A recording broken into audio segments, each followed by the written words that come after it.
welcome everyone that's here.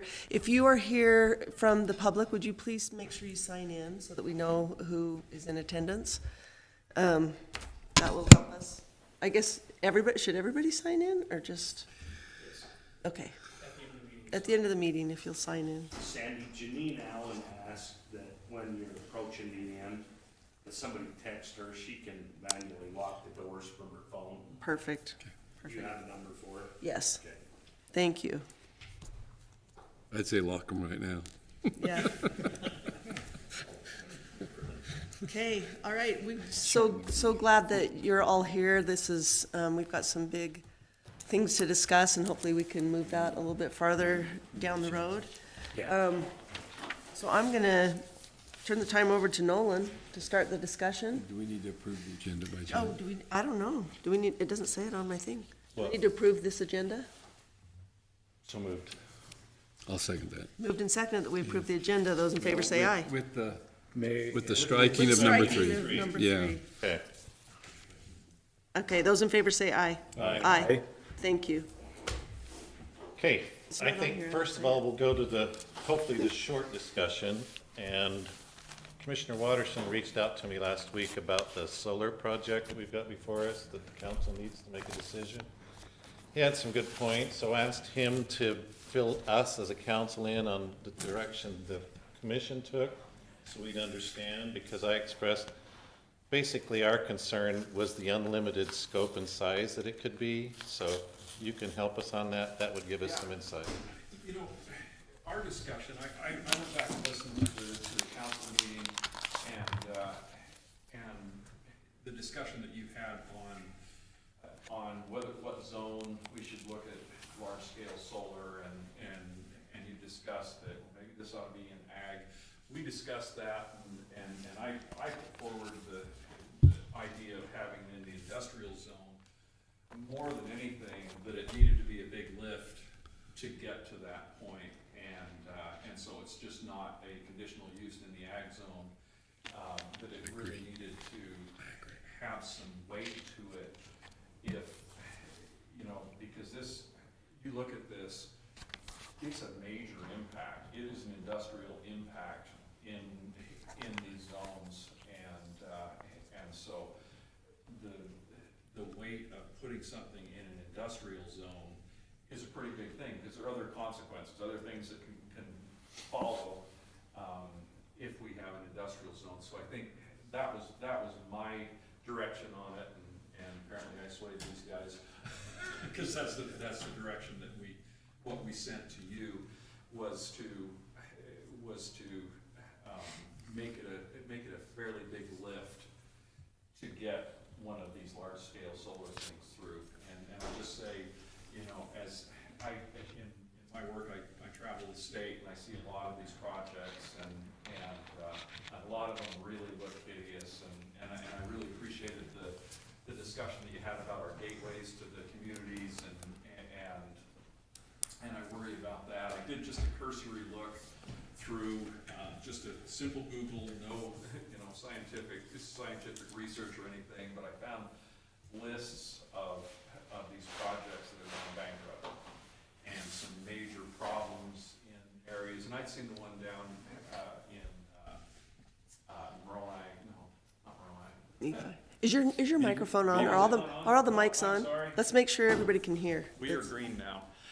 Anyway, there was a massive one that has gone defunct down in southwestern Utah, and Nevada has a major one that's just hundreds of millions of dollars and massive lawsuits, and I'm not saying that this is a bad idea, but I really think that we need to think very carefully about where we place these things and put some structure around that, so we don't end up with a big mess on our hands. I agree, thank you. And I don't know how, at what point we are at in crafting that code. Well, I saw it's on our agenda again so. But Well, I think we were gonna continue it.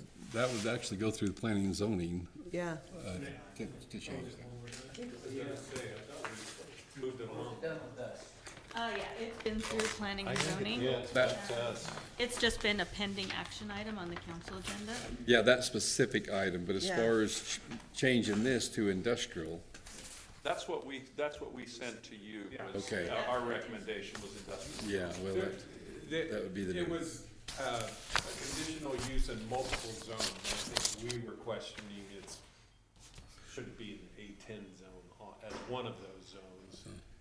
And yeah, the discussion was smaller scale, so if a farmer wanted to put in something on a pivot corner to operate that seemed like a reasonable use in the A10 zone, but these large, massive scale ones, I think the discussion we ended up was on the industrial. So how do you, I suspect you guys have the same concern as the council is, and that is the scope, the size. I mean, once it's above 20 acres, do you feel like the zoning of going to industrial gives us the ability to throttle that down? It can. Now, as you guys are all sitting there, that's great, but if we get new commissioners, will they see the same thing? So that's our concern from a council is, just like you've said, the gateways, the corridors, everything else. And once this goes industrial, it never comes back, so. The thing with a rezone, though, is it's got to go through both entities. Yes, right? yes. Even if things change on this side, not. Very good point, Could yes. also change Versus, on your versus the side. conditional use. If it's a conditional use, then it's just doesn't even- us. But if it's a rezone, then it has to come to both And entities. it's a legislative action, it's far easier to say no Yes. to a rezone than it That is. Yeah. was our big discussion, right? The conditional use permit, you shall approve it. Right. Yeah. The rezone, even if it's just public discourse, you can deny the rezone and you're legally back to do that. Where the conditional use, we feel that if we left it just under that, there's not much recourse to Yeah. approve. Once the zone is changed, you lose a lot of control. And so I think what we were looking to see is a specific code that limited The scope and the size. scope that was specific to solar. And I don't think we have seen, it's on our agenda, but I believe we're just gonna continue it again. I don't know that we have anything specific to discuss yet, or do we, Angie? Yeah, so since the last council meeting, Connor and I have been looking at that, and he's found a few places where we've made adjustments, including introducing a solar overlay zone. So it would apply just to solar projects. And then limiting it, I know there was the 20 to infinity and beyond, and so there was the recommendation 20 to 500 acres, and then having a distance between projects, so. And did you guys discuss the gateways, We did not. Yeah, I don't think that was included in the updated code that we were proposing, so, but we can do that again, and, yeah, I think I just think that, the voters spoke and they approved $20 million to preserve those gateways. I think that we have a responsibility to not, put something in one of those gateways that's just an eyesore. That kind of goes against what we've been asked to do. In this valley, everything's a vista. That's true. Wherever you But are, you I look did around, appreciate everything that is. language of vistas, though, you look at this project coming in over Valley View, Yeah, it's gonna be there. it will not be in the new calendar. You just won't see those pictures of, oh, look at our solar, you just won't see that. Here's Cache County. I like It your would- description as black shiny hills. It's, to me, and it, like you say, it's a permanent eyesore. 500 seems to be a big jump. I mean, if you look at the average size of a farm in Cache Valley, isn't 500 stretching it? 500 acres? Yeah. What's the average size of these? So if we're going into the agricultural zone with an industrial and 500 could be the scope, that, Connor, can we tone that down back some or what? So I was speaking with our consultant, kind of looking at the other projects in the state. The Please, issue you here, come up. even with 500 is the Yeah, question. can you come up to the microphone, Connor, please? And state your name. Connor Smith, planning and zoning. So the concern that we have, even with 500 acres, is that question of economic viability. the big issue you hit, and a lot of what you see is the size of these projects kind of jumps from like, let's say a max of 20 up to like 500, 600. And so there's not a lot that's in between there. So the question is, if realistically, if you don't go for something more than 500 acres, the code is almost dead as it is. That's kind of the issue you're facing there.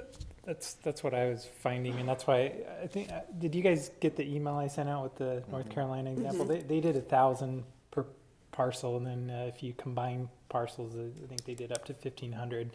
But yeah, that's what I was finding, is it seemed like 600 to 900 acres seemed to be about the size to be worth it for this energy generation to come in and do that. That's more than a postage stamp on Cache Valley Vista if you're sitting out there in S Junction or wherever.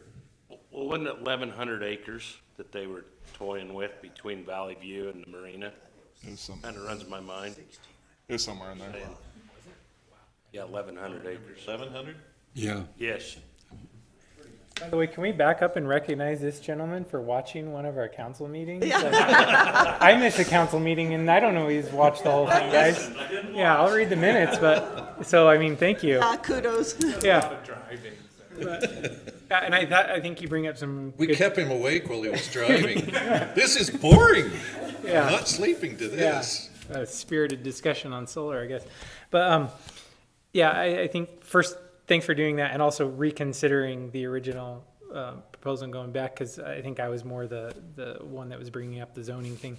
You did mention that sometimes they can go bankrupt or the project cancels, which I did see that as well. And so that I was kind of joking about laundering the land in the last meeting, but I mean, that's a real possibility if we approve the zone 8 months down the line, that goes belly up, then, well, now it's an industrial zone. And now a coal plant can go We had there. a pretty long discussion about how, and I think that made it through to the recommendation, was that bonding would be funded as the, was that the language we used? Chris, It was I think stepped that's- into it, wasn't it, by the end It of was 5 years? stepwise, but I as don't think it was 5 years. I think it was stages of the project. Each stage of the project, but the reclamation bond would have to be put in place as that happened. So does the reclamation bond would pay for the cost of removing it? Removing and restoring the land back to where it was. Okay, and that stays in place as long as the particular use exists and maybe updated in terms of amounts if it increases? We did not include that in there, but that would probably be. one of the problems we also identified though is you take farmland out of farmland and then they put all them chemicals and sterilants in the ground to kill off, then you end it prematurely. How do you bring it back? The other concern that I had too is currently our industrial is at 80%. We won't allow over 80%. But in a scenario like that, I mean, if you're gonna do it, why not just do it all? Because you're gonna, how are you gonna maintain that other 20%? So in terms of reclamation, what does happen to the soil in reclamation? Do you clean it up so it can be used as farmland again? I don't know how you could after you've dumped all that. Yeah, Yeah, it you'd have does. to physically remove it and bring it, you couldn't, that sterilant won't come back. You know, I think the projects that, other projects that we see in the state, they're mostly in pretty poor ground, right? They're out in the desert and there's not much growing there. Sage Junction over here, used to be great rabbit hunting there, but they took out all of the sagebrush and it's basically just. Well, why do they want to put it in Cache Valley on farmland? Because it's close to transmission line. Because Logan Bingo. City's Farmer that big released time in the favor of it, finding alternative energy. But So, I see they went somewhere else, I think. yeah, and my question is, and I don't know if this is something that can be even addressed on this level, is we give up our vista, we give up our farmland, someone's gonna build this ugly thing out there, and none of the power benefits Cache County. Like that, I don't know how you'd get past that, or if there is a way to say a certain portion of it has to benefit the people. And that's what I was getting at with that's tricky to say, like, because I mean, It was They- brought they- up and they laughed at us or said we couldn't, well, we've could- seriously brought that up. And they said you Just- couldn't ask them to do that. It wasn't even, Reclamation doesn't mean restoration to what it was before, it's not reclamation, is it? Well, that would be, that would If you destroy the soil, it's not gonna be financially feasible to dig it up and move new soil in there. We'll just have a dead part of our county. Well, this particular project, they were proposing, so some of them do that, right? They put a ground sterilant, usually like a 5-year ground sterilant. But these guys were proposing to actually plant a dry land mix of grasses and stuff and growing stuff. So this one, not to say other ones that have come in, weren't proposing to use a sterilant on their place. But it's still, I mean, if you look at the size of that one, it's roughly 1% of our current ag land in Cache County for that one project. You remember how they talked about the longevity, the life? it's about 40 years, yeah. Well, that's what they say. Is that really? Technology is more rapid than that. And that's what's actually caused a lot of these to change so much. As a matter of fact, after, just a few years, getting things and replacing panel, all that technology is gone after just a few years. And so they have to redo whole things, it was just changing so rapidly that, that's what's caused, I know down in Beaver, I thought it was Beaver County, that one that. Yeah, I think it was I think it was County, Beaver or yeah. something, anyway, and that was the one, they just said, hey, we just can't afford to even maintain this, because everything's changed, you can't get these now, because they've gone to a different kind and a different kind, so rapid in such a short time. And if I could just throw one other anecdotal thing in, I was in Carbon County this last week and discussed with somebody that lived in a community. I said, oh, you got a big solar project out there. He says, yeah, it's not running yet. And it's all built, it's built out, but they have to make a contract with Rocky Mountain Power. And Rocky Mountain Power is telling them that they have to improve the transmission lines, and they have to put a whole bunch in, and so that project is just, it's all built, and it's not producing anything, it's just on hold. Because they can't get the transmission through, there was a specific name of the contract that they had, the interconnect contract, I believe was the term that they used, and apparently that's not an uncommon problem that they have. Shouldn't that be in place though? You would think so. But on this one, how much was gonna be battery? Because we had to look that from the fire side. They didn't specify. I think that was just more of a general thing. I can double check with them though. They had battery storage, but I don't remember. Yeah, so could it amp up, go down, whatever? I don't know. That'd be the interesting thing, because that was the thing from fire side, is what the battery meant to us, right? Did they ever say how much was gonna be there if they go? So here's just the overall thoughts that I'm having is, from a zoning standpoint, we don't want to write a code for a project. We want to write a code that we think fits Cache County. And if it works for their project, great. If not, I don't want to mold something for a specific project.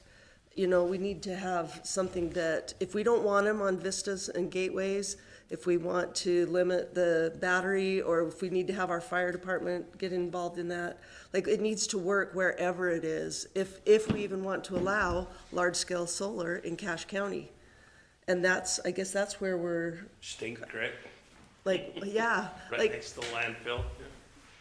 Val J, why don't you sit up here so you're closer to the planning commission? But then your point when we were discussing this solar thing was the property rights, because yeah. in Cache Junction, it's basically dry farm, if you're farming any of it, so. Right, trying to balance those rights, because you have to, you want those landowners to be able to receive the maximum revenue per acre. Right. And so that's the big challenge. Like Miller County, so they have a corridor in their county that's designated, and that's the only place they can site things, even up to transmission lines. And good or bad, it stopped some projects there. But they have a long history, I don't know, 30, 40 years of IP Mountain Power project out there, and so they're pretty sensitive.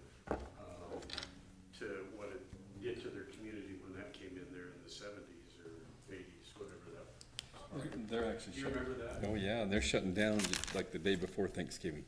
Yeah, so they think they have a transition It's for plan. sale with 13 potential buyers.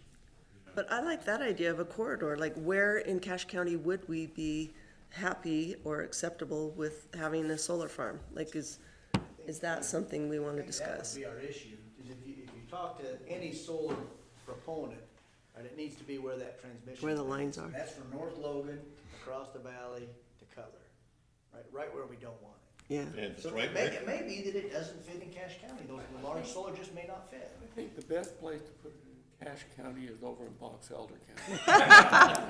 There's lots of places out there that are just fine for this sort of thing, but I'm Right next to their hard-pressed- nuclear plant. Yeah, they've got nuclear.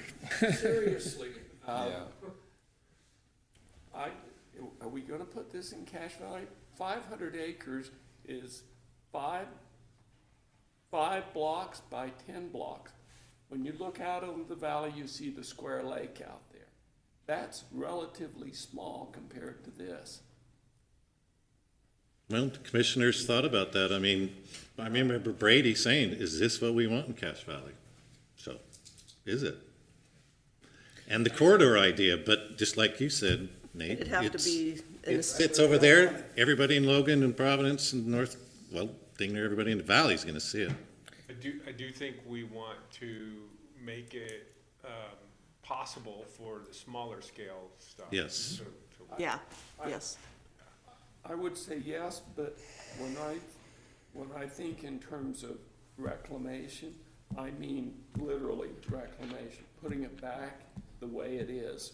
And that isn't dead land, it's farmland. If somebody's not prepared to pay the cost of that, I think the world is moving away from solar, guys. I know it was a hot idea 10, 15 years ago. I don't know where it's gonna go, but these little nuclear plants and things, I think may make this whole area. And frankly, if you pull out all the subsidies for solar, I don't know that it's economically efficient. And I'm just reluctant to see them gobble up Cache Valley farmland, and we're gonna have a black hole out there. Just, there's so many ugly places like Millard County to put things. Dang, catching strays, Millard County. It is, I just, last week, I did a road trip, I went up North Dakota, and there was places where you saw these, not on large scale. You would see these in little strips that were right next to, for example, looked to me like a manufacturing plant, that they had some right there that was supplemental to that manufacturing plant, that it was instead of putting in lawn and all those things, they had some of those down, maybe, just to me, look like it was supplemental to what was happening in that plant. And I saw several of those in different places, between here and there. But I never saw anything as far as even in those areas, which are very open areas and places up there, you never saw anything of, large scale. For one, to get it to a transmission line up there is just ineffective. But, and then the wind and the snow just about, and then have to work on it at 60 below isn't fun. Yeah. But, so the smaller scale, what you're even talking with, very small, you see a lot of those supplementals, even on houses, you see them on, next to dairies, I've seen them, that are just, they're supplemental things, but as far as, big production items, I don't see a place in this valley that is worth ruining the beauty for large-scale electricity from solar. I just do not see it. Especially when we don't get to keep the electricity. Yeah, I want to come back to that. I didn't finish my thought on that because I didn't see really any way to control where they sell it, which is probably not to us because we're paying like 10 cents a kilowatt hour, which is highly competitive compared to the rest of the nation.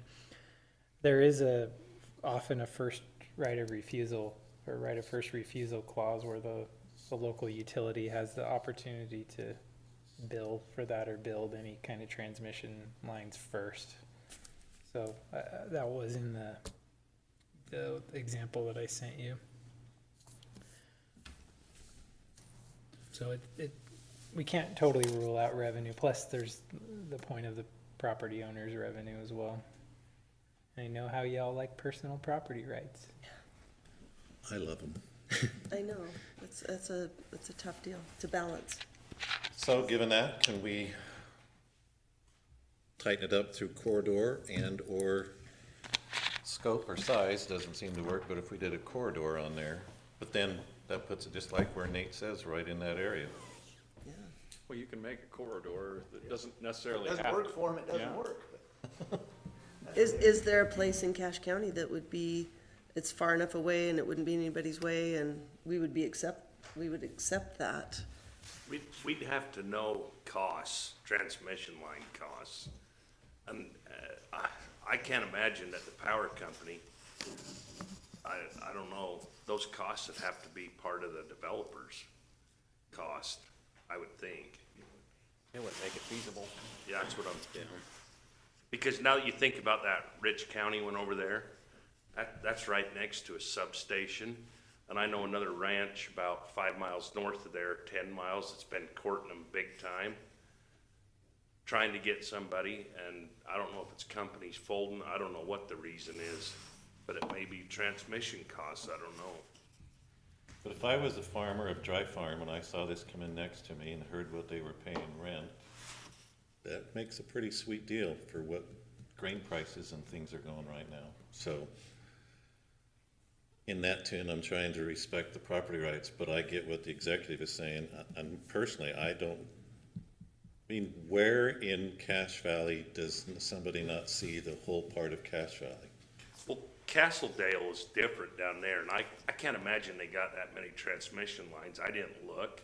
But man, they're here and there. They've stuck them in gullies and ravines, so you can't even really see them all. But they've got a bunch spread out, or it seems more spread out in Castledale. Well, I think there probably is places where it could work, but, you know, if we're talking a few hundred acres versus 1,000 or more, that's a whole nother scale. It seemed difficult to fit that scale of a project Exactly. without people seeing it. I could see a few hundred acres though, like, there's some old gravel pits and stuff like that, areas like that that are not. But they're not very- close to the not- lines, right? They may not be. Yeah, I mean, there's other challenges, places like that. So what direction do we give our planners? can you look at scope as far as corridor, or can we say, I mean, we're probably not looking at ruling it out, is what I'm understanding, unless we can squeeze it out based on conditions, such as corridor, if that works from what Val J talked about. At least it's a starting point. We not just say no. I don't know, can we? Council? Can we say that beautiful valley doesn't need this? If they don't want to allow this as a zone district, you can just put a kibosh on it then, yes. We can say, we have to say in ordinance, this is not permitted, not a permitted use in any zone. Yeah, that and easy. that provides clarification as well, just like one of the use types we have right now that's not permitted in any zone is a nuclear facility, so, we have done it in that type of thing, just to rule it out as a potential use.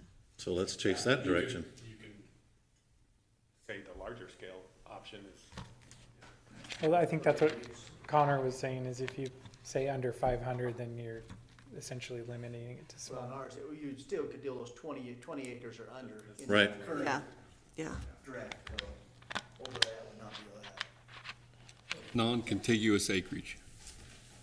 Because if you go contiguous, or, they'll go 20, 20, 20, 20, 20. Yeah. try and chain them. They'll find it have to be non-contiguous. Okay, let's move on to the Water. meat of the subject.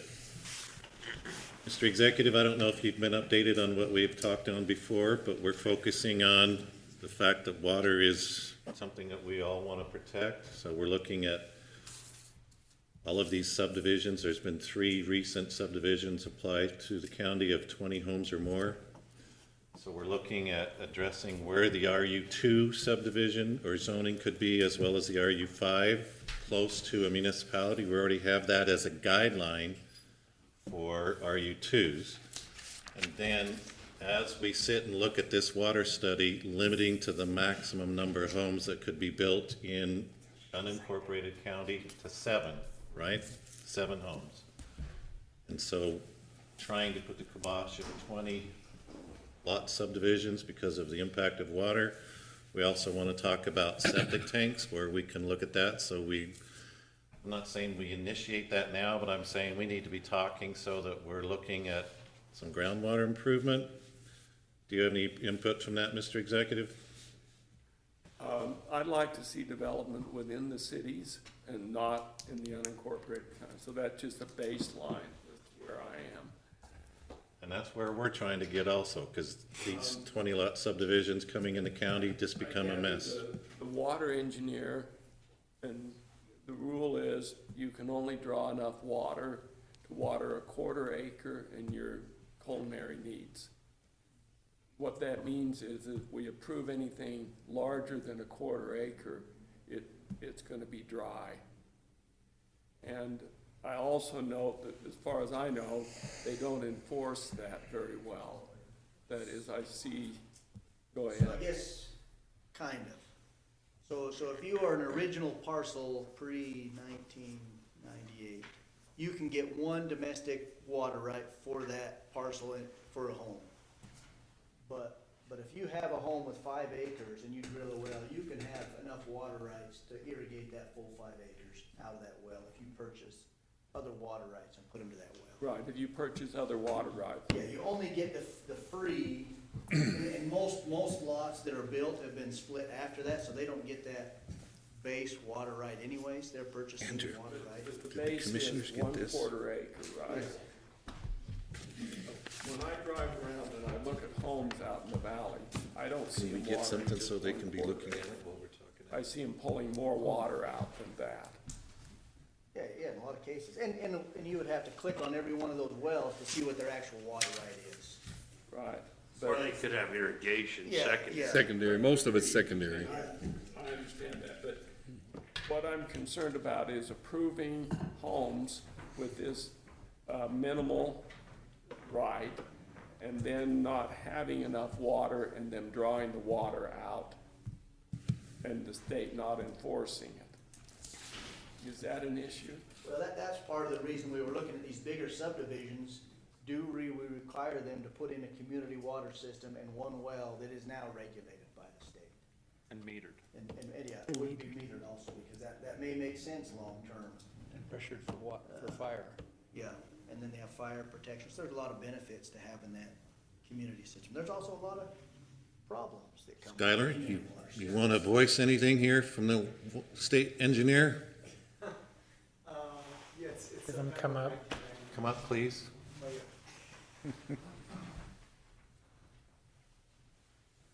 Thanks for being here. And state your name, please.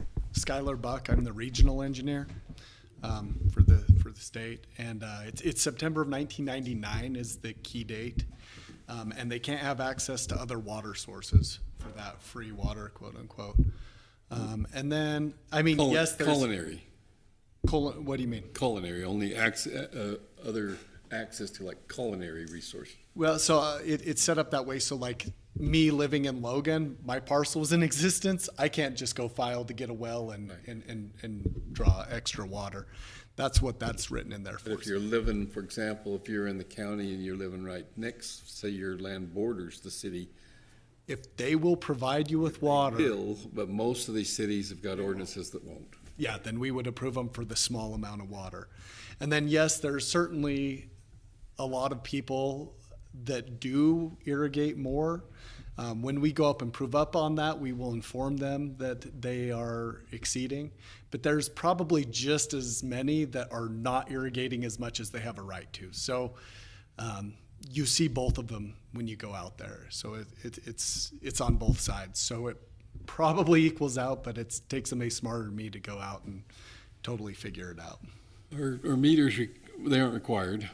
Meters are required for On all water on rights. every home. So on every well, it is required. Now, we do not, it's not enforced necessarily, but if ever we were in a state where we had to record, we would force the homeowner to put a meter on at their own expense, because it is required with each approval of the state engineer. I don't know where, in some discussion that I had, that it basically, they said that, well, if you have one well that's supplying maybe the half a dozen homes, usually the bigger well will have a meter that does that versus a small meter for every little, if they had 6 wells.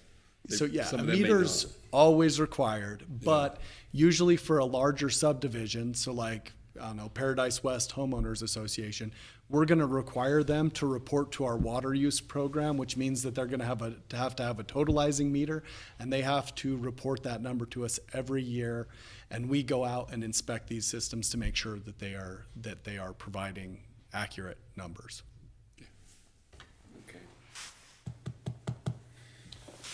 So Andrew drew up kind of a look at the RU2 and RU5s, but you commissioners don't have it, so I've asked our Andrew to go get a copy so we can look at that as we look at the RU2s and the RU5s. So that, yes.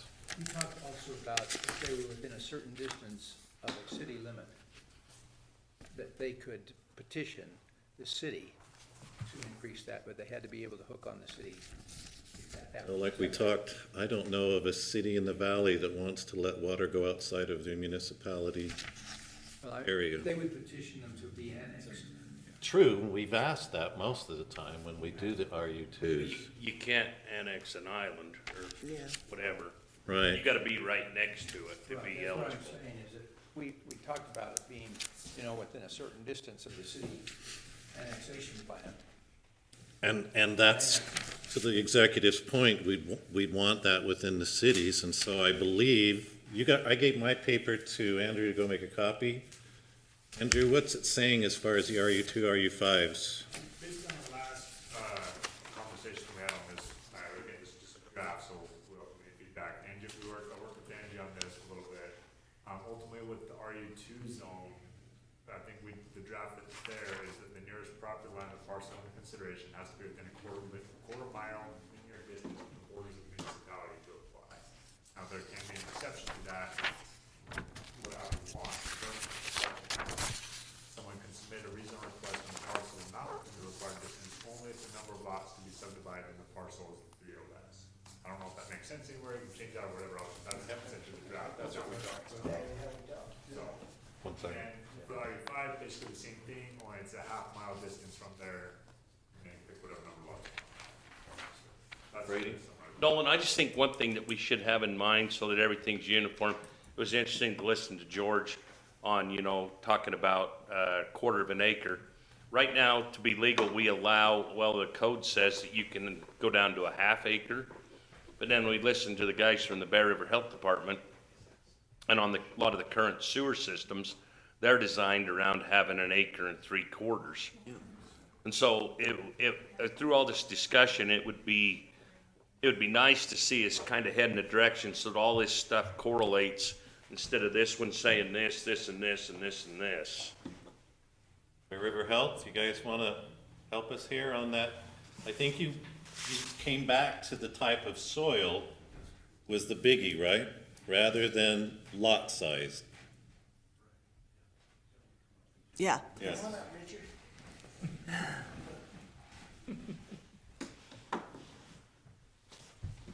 Yeah, I think where we landed was, So if I understand, or sorry. depending on the soil type, it could be as small as a half an acre, it's not a problem. So it's all dependent on the water source. So if they have a connection to a well, then that's where you move into the larger lot size, which would be 1 acre to 1 3/4 acres. So if there's a water system that supplies water, then you can go 12,000 square feet to a half acre size. So that's the breaking point, is the well or the water supply. So if there was a subdivision, Wasn't the 20-acre lot up in Mount Sterling, weren't those lots smaller than 1.5 acres? Yeah, some of them were. Yeah. They're at I think they're around the acre range because of the soil perks better than, it's not a clay soil up in that area. Okay. North Smithfield's got down to a half, but how do we as planning zoning know? Is that gonna have to be a new requirement that identifies who makes that decision? I mean, ultimately, they advise, but before it ever comes to us with the breakdown, or they try and break it down again thereafter, that needs to be relevant of what he's saying. But I think we've always put that in a condition, correct, that they have approval from the Bear River Health Department on that, but maybe that's prior to recordation, they have to have the permit in place, or? Right, yep. So do we need any tweaking on the septic thing, or what? Well, we talked Okay. about alternate systems too, and if you went that direction, it'd change everything, but. Yeah, are we considering if you have more than, or up to 7 lots, that they would have their own water system? And then that would change the septic requirements, like they're connected. Right. If there's no water system for the grouping of homes, then that changes the distance that the septic tanks have to be apart from each other. And I don't know if our code currently gives that designation. What we want to try and avoid and what we plan for is proposals will come in where they want to combine a well for, say, 4 or 5 lots. But we still require the larger lot size, because what happens is they decide they don't want to be on that same well anymore, and so they want to drill their own well. And so that's the backup plan, because if you size it for the combined well size, then if they want to get off that system, they don't have enough acreage to put a well in for their lot. So that's just another thing. Yeah. Something that's available, I mean, is there a step-by-step code or decision tree that somebody that's proposing building a home can go to the health department website and see, these are the requirements, or is that something that, I'm just trying to think as a planning commission and a council, is that something that we could point them to ahead of time? Then we can. It would help us, wouldn't it? Yeah, because it's not our job to determine whether they have adequate septic. No. That's the health department's job to do that, but I think we need a good connection there that we can point them to. They come in and sit down with staff and do a meeting prior to starting their project, their proposal. If they have, hey, here are the requirements from the health department, that's gonna help them scope the size of their lots and all of that, so. Yeah, on that note too, if a particular area has been evaluated, how long does it, before it needs to be reevaluated? In other words, do they? And some of it's gonna be squishy, because it's gonna be based on a perk test and all of that, but I just wonder if there's a line by line, if there's a well on it, if there's a well on the property, this is the minimum lot size. Yeah.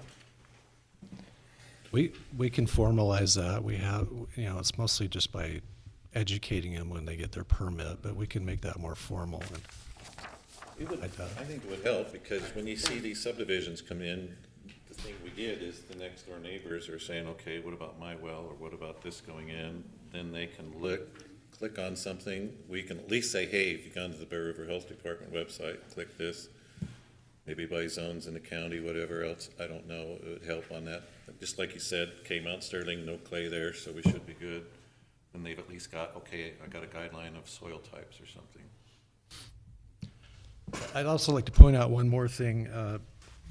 We have situations where a homeowner will place their well near or next to a property line, which affects the neighboring property and where they can place their septic system. So we have to also look at those issues as well, because there's a setback distance requirement. Do that so that they can inhibit any kind of development on the other side. Yeah. That's how you maintain an open space illegally.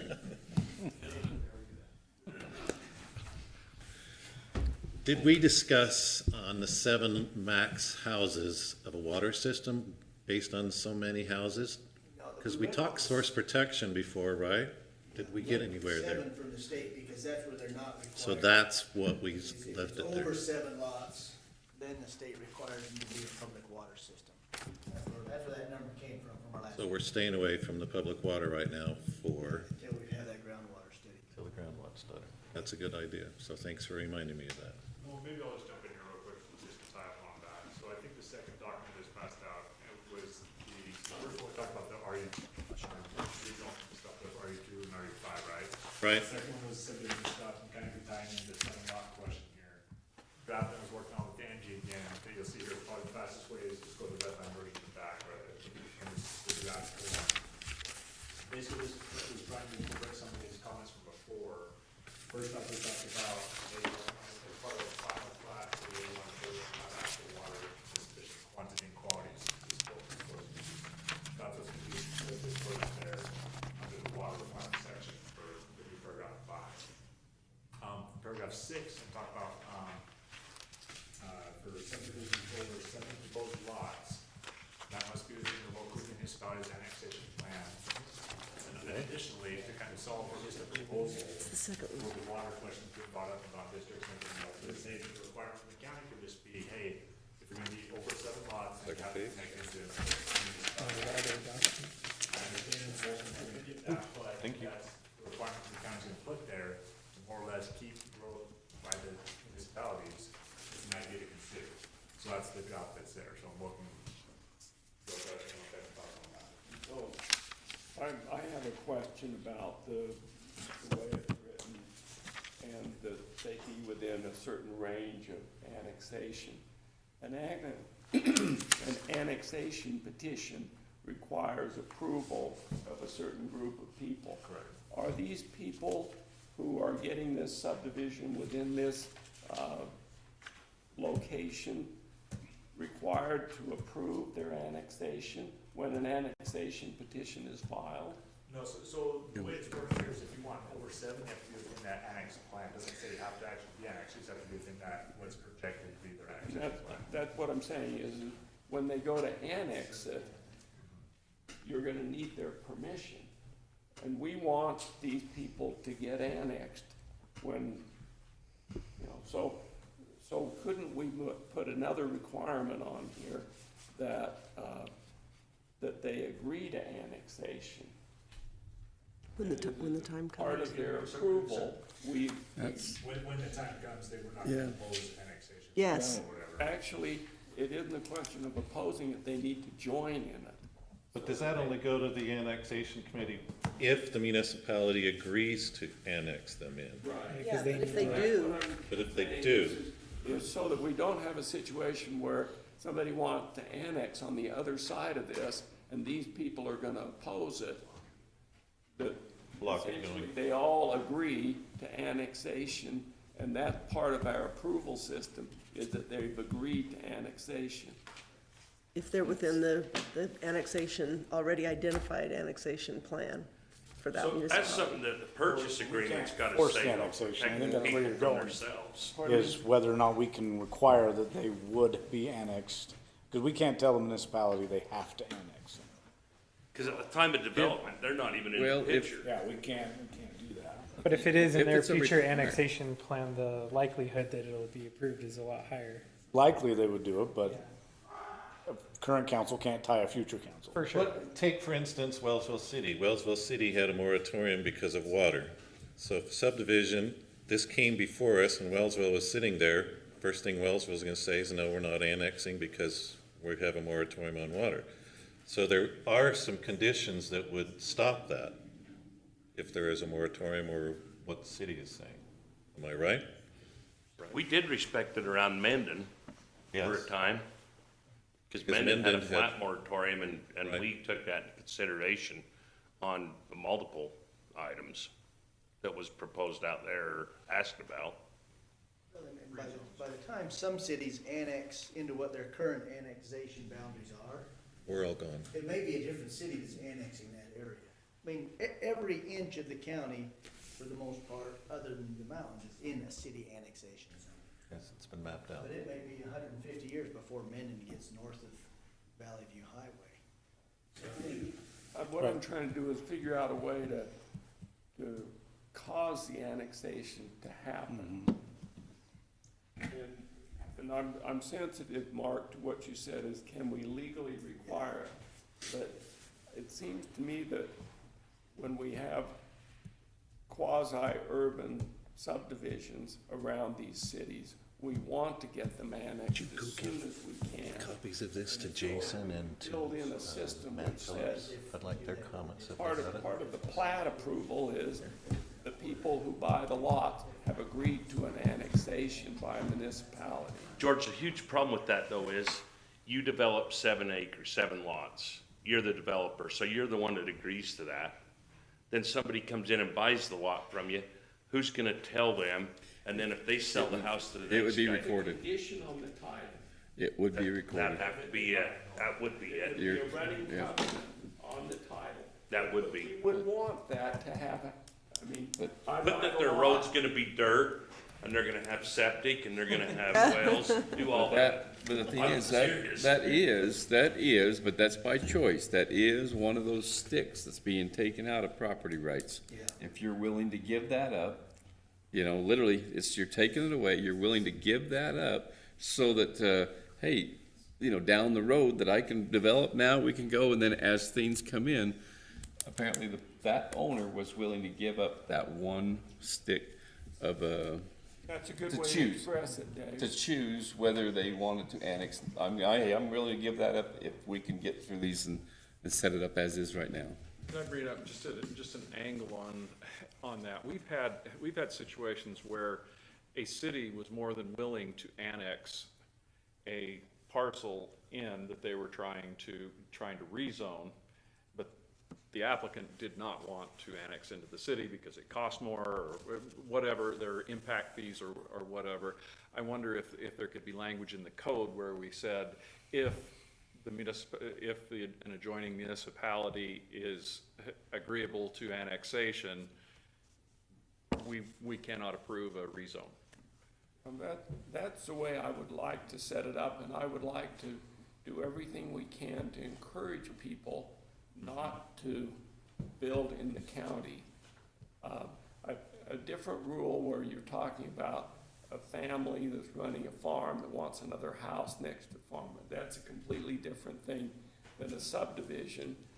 I mean, one of our problems in terms of our cost is we get 7-lot subdivisions scattered around the county. Matt out there has to build roads and keep roads, and people say, well, it's cheaper to build in the county than the city.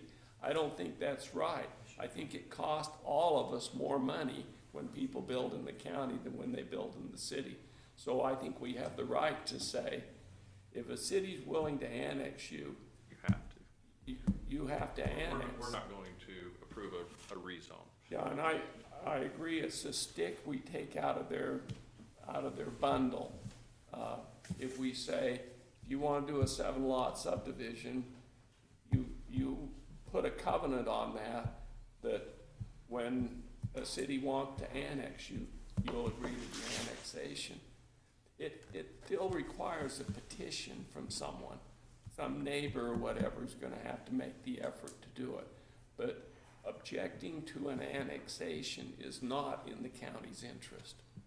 So one question though, when we sit and talk to a city, there have been cities who have said, we want to annex it, but our zone is different than what you're looking at from an RU2. So meaning that wouldn't be an automatic annexation into the city because it doesn't match with their zoning in that area. Does that make sense? A lot more dense than that. And Yes. Which they can rezone it once they put it in their city. I mean, they can change that. Yes. But Nolan, I really don't want people bargaining with us versus. And I agree with you.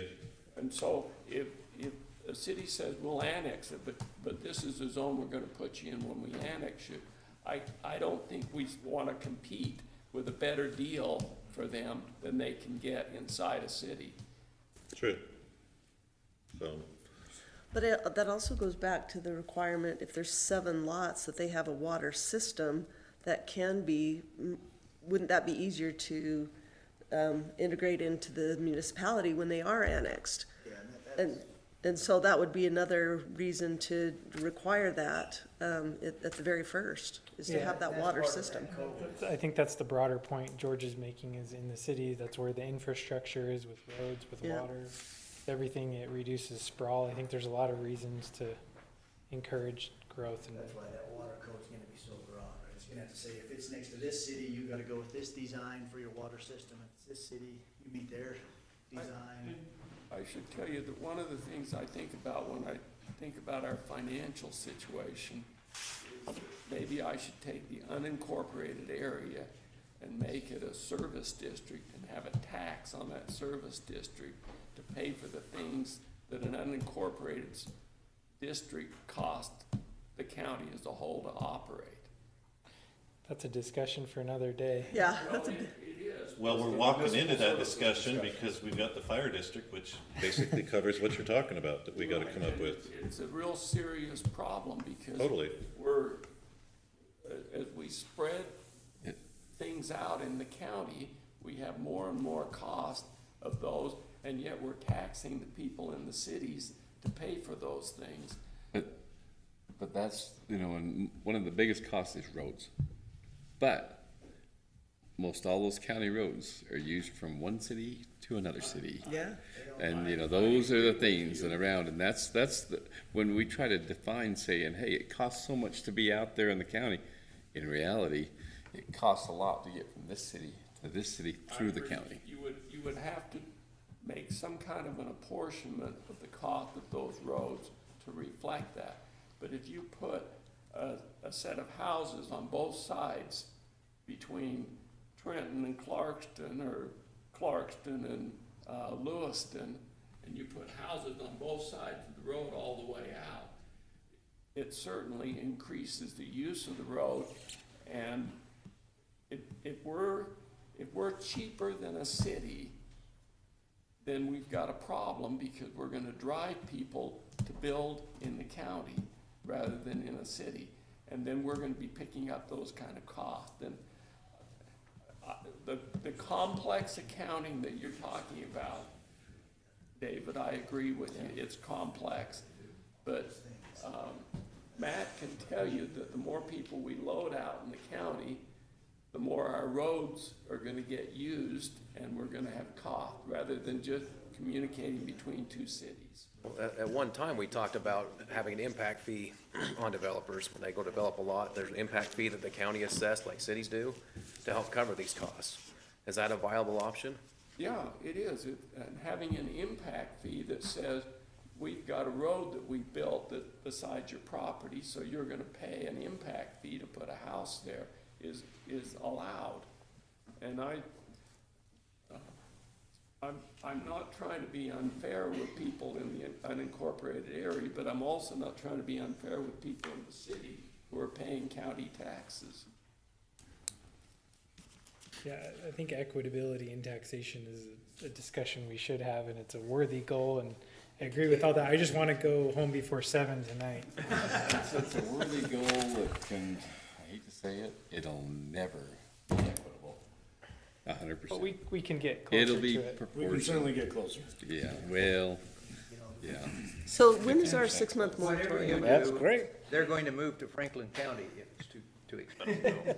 There's no question about it. They already are, yeah. Right, get on that highway between, that goes past my house, it's a freeway. In the middle of When January. 180 days is up. When's our 6 month on our moratorium? Do you guys? There's only one thing that slows the January? traffic from Smithfield to the Idaho border. That's what I thought, That's mid-January. my tractor.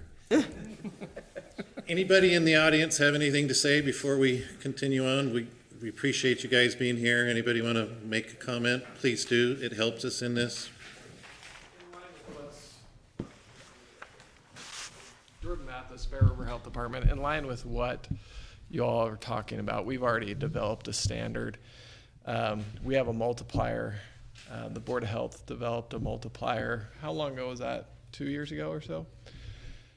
So subdivisions that are being proposed, if they're within 150 feet times the number of lots in a straight line to a municipal connection to sewer, they have to go request from the city a connection to the sewer.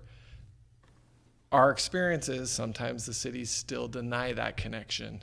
And we saw that this year, yeah. To sewer, even when they're directly adjacent to it. Some cities say we don't want that development in our city.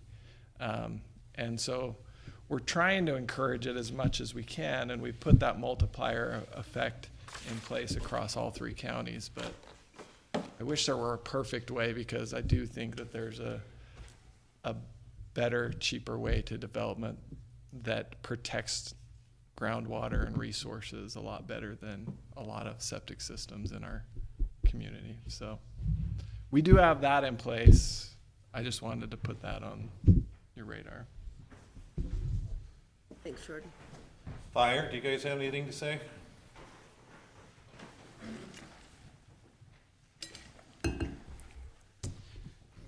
Water is one of the biggest issues for us. As homes continue to get bigger and bigger in size, the furnishings inside them continues to grow in volume.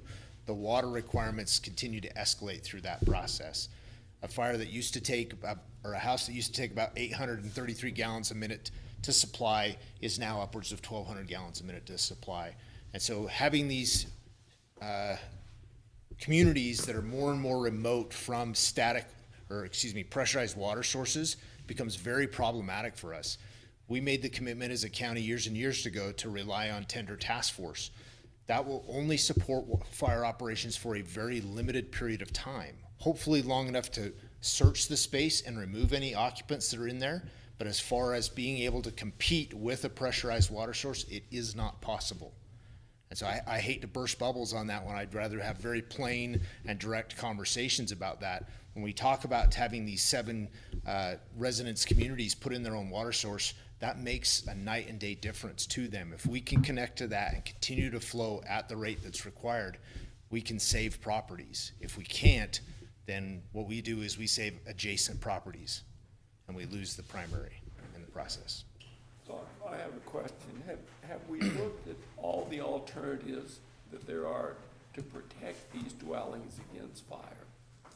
So obviously code enforcement does a lot of that, and the county's done a great job of requiring sprinklers in a lot of these places. Sprinklers will work inside, but they're completely dependent upon the maintenance of the owner of the property to sustain that flow within the space. One of the biggest issues with a sprinkler system that's fed off of a well is as soon as the fire impacts the electrical system in the house, the well shuts off, and now there is no water. So we're right back to the tender task force. We have, I think, 4 4,000 gallon tenders and 1 2,000 gallon tender that are distributed throughout the county. And if we're close to a pressurized water source, we can maintain a fairly good flow for an extended period. But the farther we get from the cities that have those pressurized sources for us, the harder it is to maintain that flow rate. Well, what about a generator? Generators would definitely help in that process. They'd have to have almost a dedicated system that fed that. A lot of times with the way they're integrated for like a backup generator for a house is if it kicks on, it runs through the exact same system that's already impacted by fire. So unless it's fed only to the pump for the fire sprinklers, that's the only way we'd be able to control that. Does that answer the question? Well, I mean, I personally have a problem because my house is in the middle of Providence and we were way away from a fire hydrant. We have a huge pond, and so we put a generator in that if electricity goes down, it pumps from the pond. That works, I think. Yeah, but you have both the pond and that other option that's there. It's hard for us to create a requirement that forces everybody to put in a pond. I'd love to have it, it'd be beautiful, but. Putting in a generator that will suck the water out of the well in case of a fire is a different, in a 7-lot subdivision, you could put a generator on the well that would generate the electricity to create the pressure to get to the well in a fire, can't you? On the larger subdivisions, 7 and above, yes, that would work because the flow is gonna be equal to all of the residencies within that. I know that's expensive, and the point is if you want to protect those houses, that's what you've got to do. And frankly, it isn't really the houses, it's the lives of the people in the houses. Absolutely. So like, I'm septic system, I'm on a well. I told my wife right off the bat, because we live in a very rural area, 30 years in the system, if our house is on fire, get everyone out, plan on it burning to the ground. I hate telling her that. It's her dream home, but that's the sad reality of it. If we were to put in a dry hydrant off of our well, a fire engine without the assistance of an internal pump cannot pump water that high. 30 feet is about the maximum theoretical lift that we can get out of that. My well's 160 feet deep. I can't draw it. Even if that pump is on, it will not supply a fire pump, which could pump upwards of 1,500 gallons per minute. It just won't feed that much. So you can see that it's a very interconnected problem that is very hard to overcome without very large pumps and very large either wells or feeding it through a system. Yeah. That was my question. So I didn't realize we were, well, it's not required to put the water system in. Is that voluntary or is it required? Where? On some, well, you mentioned that some of these have the water systems in them. Is that voluntary, or are we telling them after a certain size? Certain areas, I and think we Jason can should speak to this more specifically. But do they have cisterns to go with them, or it's back to like you said? Some will have a fire pump that has a required tank capacity that's there. It's based upon what the occupancy is intended to be and the size of the structure. Now, over time, if the occupancy changes, that cistern and pump system may no longer be enough. Think about just residential structures. In the 1970s, when all the fire flows were created, it was 5 to 7 pounds per square foot of BTUs, or of combustible materials inside the space. There are some that are estimating now it's 25 to 35 pounds per square foot. Our BTUs per pound increased from 6,000 to 9,000 to 18,000 to 22,000. So we have about a 10-fold increase in the amount of energy in the same size space that we had just in residential occupancies. That doesn't take into account commercials, and I hate to throw out numbers like that, but that's how we equate the math in our heads. So The fact of the matter is rural homes, we cannot protect them from fire. not to the same rate that we can in municipalities with a pressurized water source, yes. That's, And insurance rates reflect that often. They do.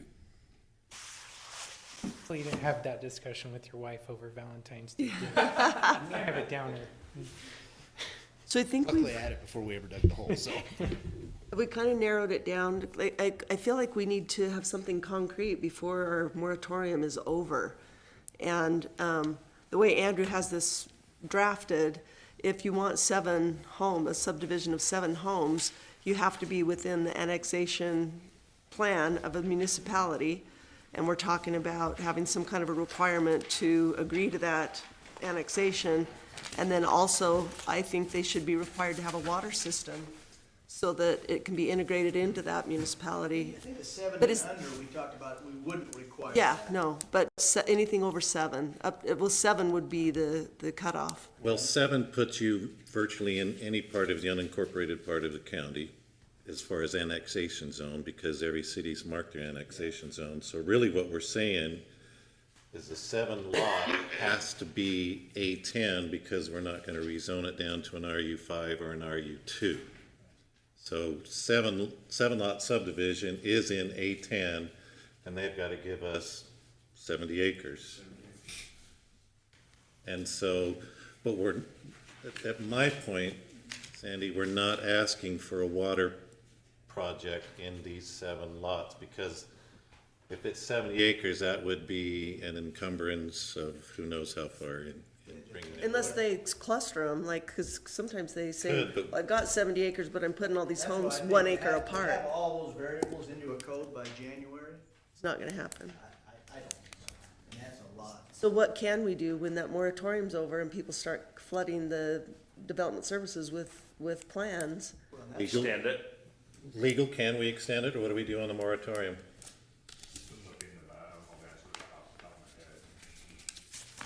I just think we've talked about so many things, we gotta start nailing down. Well, at least he's come up with something on the RU2 and RU5, so Yeah. hopefully you guys can take a look at that, so. And truthfully, I think that's gonna handle a chunk of the challenges. Yeah. Because those are a lot of what we've But seen. all the big ones that have come But the in big are ones have 810 been- that have Or 810. 250 acres. Yep, so they, even if we wanted to, I don't know that, okay, so you take the one that's 250 acres and they did 20 homes. How do we even begin to think about a water project in that? Because, again, that's the size of a city almost. But it would help from the standpoint of fire, because they'd have a water situation, and it helps as far as septic tanks for those who are in neighborhood areas too. You want to give Matt an opportunity to Yeah. You want to say something? Gentleman next to Richard, you're with the water quality, right? Environmental quality. So did you have any points? Nothing that I didn't say in the last meeting. Again, just, yeah, that 7 that's a magical number, and it's really based on 25 people. It's a population. But the moment they step into 8 lots or 8 connections and more, now it's gonna be, they have to provide source and storage for that many lots, as well on top of the fire storage that would be required in this storage tank. Has anyone checked, like the Weber Basin Water District? Like, do they have already some kind of guidelines or codes? Oh, okay. That's not gonna help us. Like, I thought maybe some other county has already dealt with this issue as far as water and septic as they Fox Elder. develop. They do, but Done a bunch of they're water still so districts. different than us, yeah. So- Okay. So they've got water lines crisscrossing the county private and then sometimes public water systems. And so if you're within a half mile, you have to hook to those. But most of our subdivisions, so it's similar but so different. So if we did require a water system, say someone wants eight lots, and we're gonna say you're required to put in a water system, is that something that, obviously it's not a one-size-fits-all, but is it something that our water district could help with, Nathan? Or is it, Maybe, but again, that's gonna take months of discussion, because again, it varies, like. By soil, Well, by- Well, if you've got, 8 20-acre lots on a 160-acre parcel, it still may not make sense to run 2 miles of pipeline and drill. Yeah. So there's a lot of stuff we need to discuss, I think, before we get to that point. But I think, like this 21 in Mount Sterling, right, it probably would have made sense for that to be a community-run system, whether it's the district that runs that or a private system. Those type probably make sense, and that's really what Box Elder County does. Those bigger systems are run by the water district. They're put into certain specs, the developer puts the whole system in, drills the well, meets all those requirements, and then the district or the city takes that system over. So in a sense, we need to be heading to that area where the water district is getting ramped up to help us in those situations, or what's your thoughts there? We're having discussions on it. Yeah, I think we're there. We're working that direction. But one is to having that water study to see, are there areas in the county where it makes more sense to have that? Or are there areas in the county where if you drill 10 wells, it's really not that critical as long as they're, meeting their water right requirement on the wells. Because one city well, right, doesn't equate to 1,000 private wells for what we're taking out of the ground. And so, and we don't do 1,000 private wells over. So in my view, Andrew, we need to either extend the moratorium or have this in place before until that study comes out, because we're just, That was part of the reason for the draft, as is, like, you're going over 7 lots, you have to connect with the municipal water supply and connect with municipal sewer, because we have all these questions about the water and how we want to do those details, I don't know what that's gonna entail, right? So in the meantime, if you want to go something like this, I think that'd be an option to pursue if you wanted to. it'd sure be not, because I know the one in Mount Sterling did apply to Wellsville for sewer and water, and said no thanks. Thanks or whatever, I guess, depends on what the goals are, if it's worth it that much to people, they'll either work with the cities to figure that out or do something else, and it depends on what the goals are, if you want to really force people to be by the cities, or depending on what you want to do, if that makes sense. Well, and if you go back to what John White said as a mayor of Paradise, he says, if I allow these out here outside of municipality, they're still in municipality using many things of what the city offers. So he says it behooves us to plan with them if we annex them and everything else, so. Do we want to hear from Matt? Yeah, Matt, you got anything?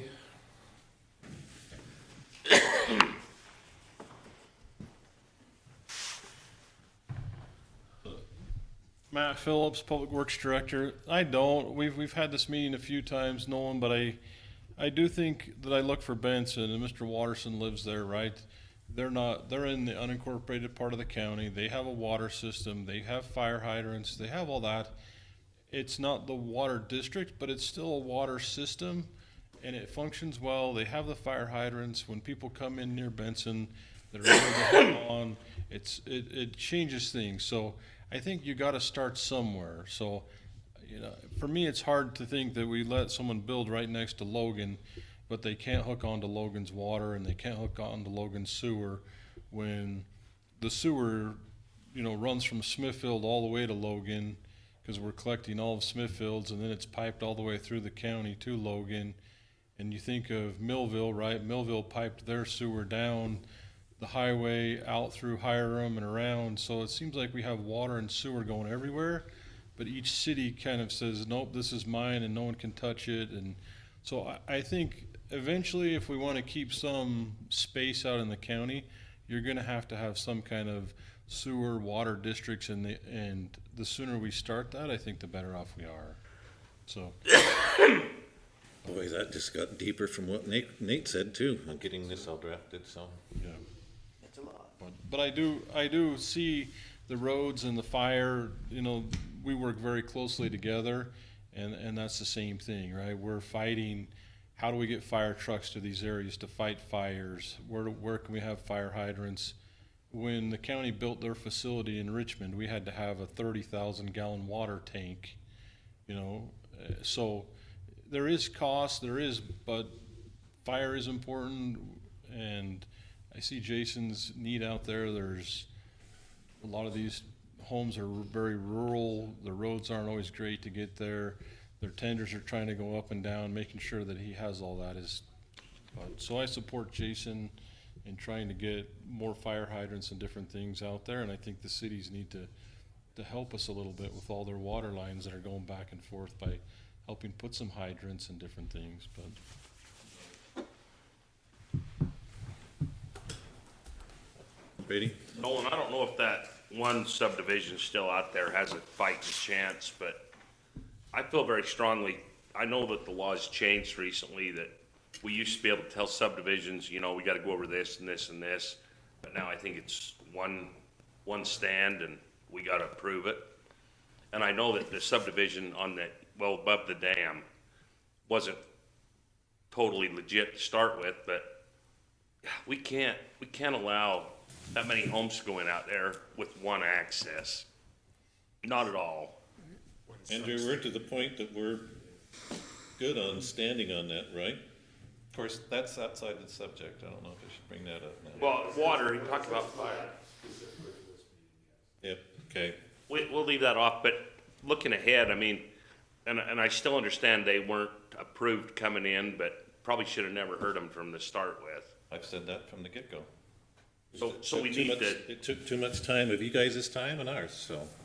Well, and it got us in a predicament. So whether we go 7 lots or whatever, if there's a number of homes in the area that we're already servicing with limited roads, we can't even consider it. Well, I think what Andrew wrote up on the RU2s and the RU5, are you guys good with us heading that way? What do you think? From what I can see, I think put it in front of us and, yeah, let's get it recommended back to you guys. Let's start there, see where we're at on the extending our moratorium and seeing if we can come down to this outside the 7 lot max. We'll also look at that annexation question, whether we can build in a consent requirement. Yep. So is the moratorium? Yeah, I'm worried. Is that legal to extend it? I worry about that. Yeah, I'm worried that. I worry. There'd have to be additional reason. We might have to have a break in between. It seems like men did ran into that. There's something, they'll find it out. They're hound dogs, they'll do it. Let us know. Well, thanks for the RU2 and RU5s. You guys look at it, but I think that's a very good start from what we're looking at. So this here, basically, I've noticed in my reading that it is that over 7 Yes. Things changed, so 7 and under. Under. Okay, because we've often, you know, everyone's throwing out, oh, when you hit 7, 7 and over, 7, no, it's 7 under and then Over basically 7. over Yeah. 7. Yeah. You know, there is, Skylar, I'm gonna ask you for one more time, because, would you come up, answer this question? When we did this years ago with your predecessor, he told us that in Box Elder County, they were requiring subdivisions to do a test well first to prove there's water there. Is that right? Or help me on. My understanding from talking to Box Elder County is they require wet water. So yes, they would require a well drilled, demonstrate that it's of whatever quality and quantity necessary. So can we look at that too, Andrew? Yeah, so if you look at the proposed subdivision one, there's that. In there? I think that's huge. I think that's one of the best protections that even a developer. Well, yeah, you go out and spend that much for a lot, at least know you get something rather than a license. Purchase or anything, that. Just for reference, that would be. Doggone it, take gambling out of the issue. Are you talking about paragraph 5, where it says, applicant shall provide proof of actual water? Actual does mean wet water. So if we, And is it top quality? Did I read in there something about, did I read something about quality? so I think we're close. If we approve some of this stuff before January, we're gonna- RU2s and RU5s is a big step. Yeah. And if we can look. Quantity, sufficient quality and quality, okay. That's huge. Yeah, there's a lot to the 7 lots, but at I least really like what we got in front of us. start, then we can, Yeah, let's we take go. it one bite at a time. Yeah. We're having these meetings and we're not getting, Get anywhere. So, Yeah, more action, less talking. Because guys like Dwayne Blank. commissioners, yep. so RU2, RU5, you're all good? Let's move that way. Yep, yep. Yes. Get it to us. If you've got any news on the 7 and the moratorium, let's see how that goes, if we can even, I don't know if we can process it, but Maybe another time, but can we still have a little more discussion on lot sizes? Because it seems like, even there in Smithfield, I mean, they come in one time and they get it, and they get it, and then they come back and break it up again. That Birch Creek Estates got split 3 times, and they were originally trying to get into Smithfield. Smithfield didn't want them. They come to us, we finally let them in, but then again, they broke it down 2 more times after. Smaller lots, more homes. yeah. I don't know where we go there, though. Is it in Smithfield's annexation? We got the option to. Yeah, Yeah, the zone dictates the lot size. the zone takes, Yeah. But if you look at the subdivision going out there by me and Kurt, it's 200 and some odd acres, but yet some lots are incredibly large, and a couple lots are incredibly small, but yet they've dedicated 200 and some odd acres, so how do we adjust that from How do you that stop side? them from coming back and breaking it again? Angie, is there a stop to that, you guys, or what? You know? Rezone, yeah, be a rezone request. We could say no. Yeah. Yeah. If they take away from that original 200 and some odd acres though, right? Because as long as they've dedicated that for 20 lots, then they're good no matter what lot size they want to put in there. Am I wrong? Yes, the ag remainder.